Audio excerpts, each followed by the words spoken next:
The Haitian Revolution, being the first successful slave revolt in August 1791, encouraged others to rebel around the world, which eventually led to the end of slavery. Prior to the first slave revolt, slaves were treated poorly. A French observer in the 1780s described the scene he witnessed in Saint-Domingue's sugar fields. The sun blazed down on the slaves' heads. Sweat poured from all parts of their bodies. Their limbs, heavy from the heat, tired by the weight of their hoes and the resistance of heavy soil, which was hardened to the point where it broke the tools, nonetheless struggled to overcome all obstacles. They worked in glum silence. All their faces showed their misery. Slaves who worked in the day were still forced to work well into the night, and accidents caused by exhaustion were frequent. The average life expectancy of slaves was no more than 7 to 10 years.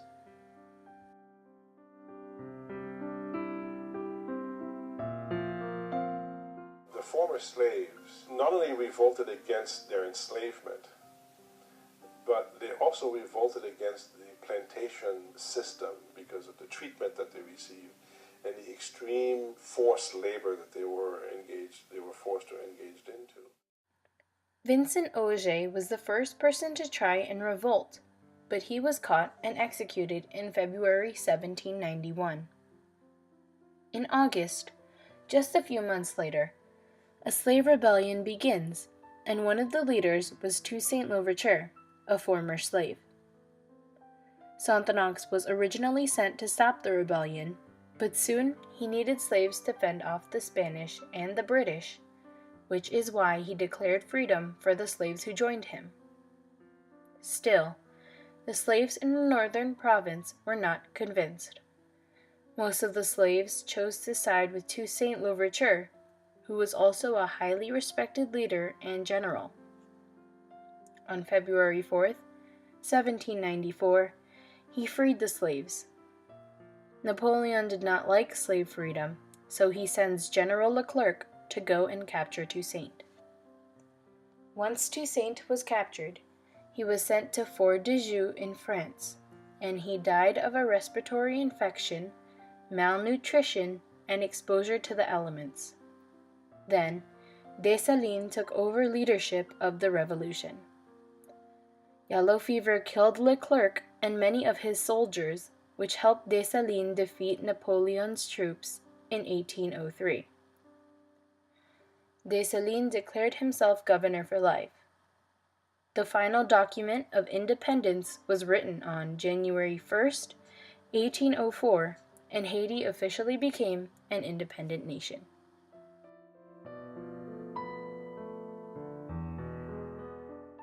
If the French were not preoccupied with their own internal business, then once the revolution happened or began to take place in Saint-Domingue, there would have been a powerful French force that would immediately have tried to stop it. Right? So the external situation is important. The external situation is also important in the Saint-Domingue case because the French and the United States had a little quarrel. So that therefore the U.S. began to support Toussaint with arms, and so as you know in world politics, it is really about interests. So I don't necessarily agree with the ending of slavery, but if these people are going to defeat the French, is important for me because I want the French to be defeated.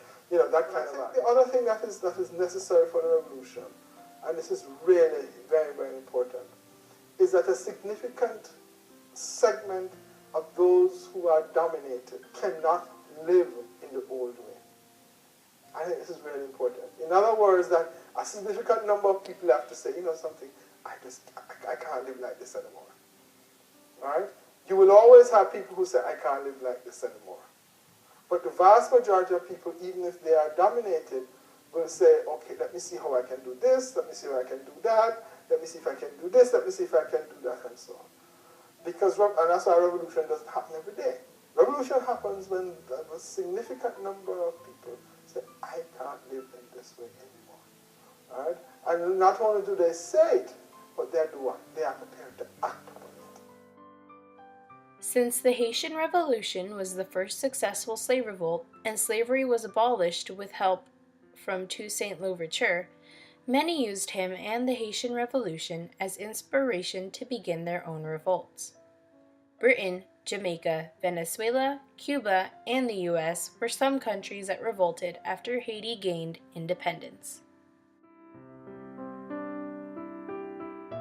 One of the legacies was the overthrow of colonialism and slavery, but equally as important, shattering the myth of the white supremacist argument that blacks could not govern themselves.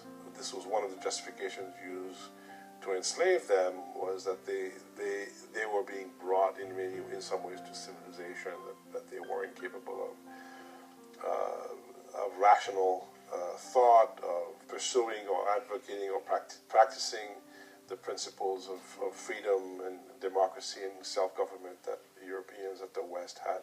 The other legacy, I think, is the principle of independence and sovereignty. Principles that were said to have been universalists, but applied particularistically by the Europeans, by excluding non-Europeans from participating in those rights. By having been successful in overthrowing the yoke of colonialism and slavery, it established a principle that justice was universal, that the right to self-rule, the right to independence, to autonomy, to sovereignty was not just applicable to the West, but was indeed a universal principle that all human beings had the right to exercise.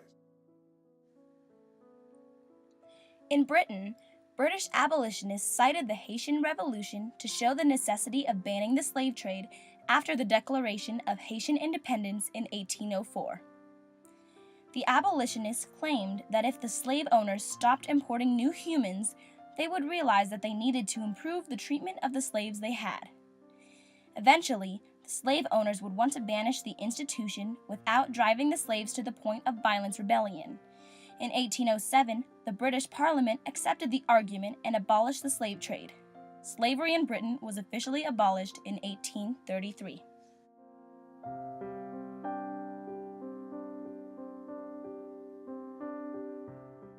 The 1831 rebellion in Jamaica, led by a man called Sam Sharp.